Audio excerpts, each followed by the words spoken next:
Apa-apa, 1, 2, 3. Oh.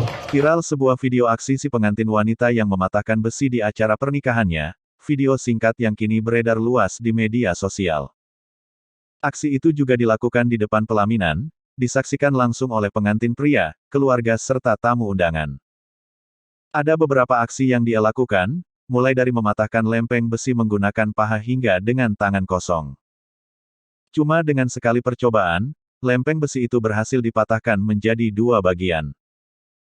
Sementara pengantin wanita tersebut menunjukkan kekuatannya di hadapan tamu undangan, suami atau mempelai pria hanya berdiri di atas pelaminan.